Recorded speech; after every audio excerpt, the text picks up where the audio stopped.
Pourquoi le christianisme est-il si divisé?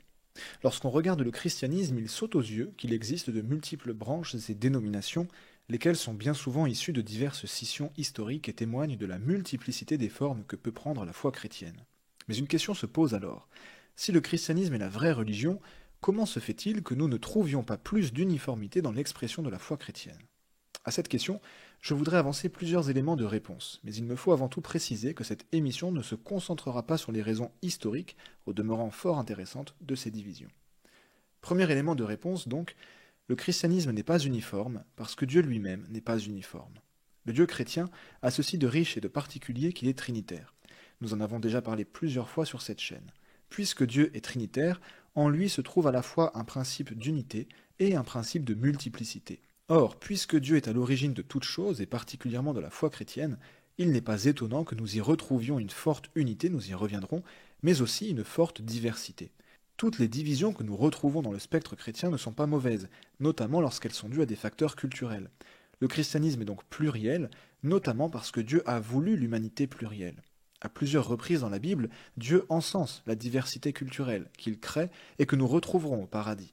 Ainsi, par exemple, en fonction des cultures et traditions d'Église, certains mouvements d'Église vivront des temps de louange très solennels, quand d'autres les vivront de manière beaucoup plus rythmée.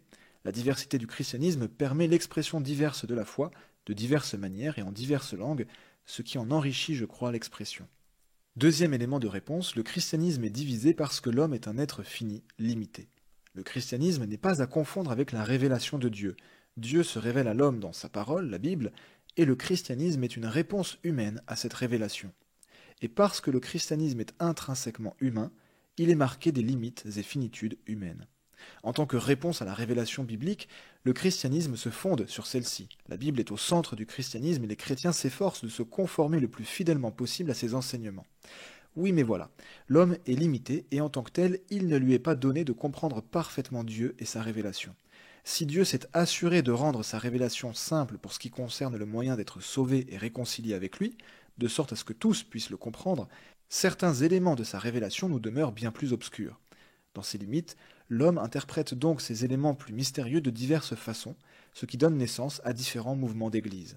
Ainsi, par exemple, certains comprennent qu'il faut baptiser les enfants, quand d'autres comprennent qu'il ne faut baptiser que les personnes suffisamment mûres pour exprimer clairement leur adhésion à la foi chrétienne.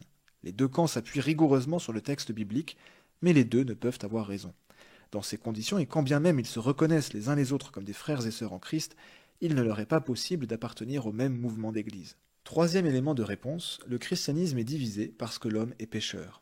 Le christianisme est intrinsèquement humain, nous l'avons dit, et donc marqué des caractères de l'homme, sa finitude, oui, mais aussi son péché. Bien souvent, les divisions au sein du christianisme sont le fruit des péchés humains, lesquels font preuve d'arrogance, d'intolérance, de violence même parfois, ce qui a grandement participé à l'éclatement du christianisme en diverses branches. Ainsi, par exemple, la querelle du filioque qui a mené à la scission entre l'Église d'Orient et l'Église d'Occident est en grande partie due à des raisons d'ordre politique, lesquelles étaient marquées par le péché humain. Quatrième et dernier élément de réponse, le christianisme n'est pas si divisé que ça.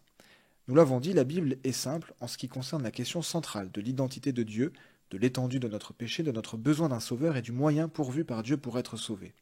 Bien souvent, les questions qui divisent les chrétiens sont des questions importantes et intéressantes, certes, mais d'importance bien secondaire par rapport à ce qui fait l'unité du christianisme. La soumission au Christ Sauveur, Dieu le Fils fait chair qui a pris nos péchés sur lui et nous a revêtus de sa justice pour nous réconcilier avec Dieu pour l'éternité. Dans toute sa diversité, le christianisme reconnaît un seul et même Dieu, une seule et même révélation, un seul et même moyen de salut. Un puissant principe d'unité autour duquel les chrétiens se retrouvent sans gommer leur diversité, mais reconnaissant que leur diversité n'est pas absolue. Ainsi donc, l'existence de multiples branches et dénominations dans le christianisme nous rappelle que Dieu aime et a voulu l'unité dans la diversité et non dans l'uniformisation, qu'il a pris soin de rendre clair l'essentiel de sa révélation, mais aussi de garder du mystère pour nous rappeler notre finitude. La diversité du christianisme nous rappelle également que l'homme est pécheur et a besoin du Sauveur qui est au centre de la foi de tous les chrétiens. C'était Curious, j'espère que cette émission vous a plu. N'hésitez pas à partager, à liker, à commenter, et on se retrouve dans 2 semaines pour une prochaine émission.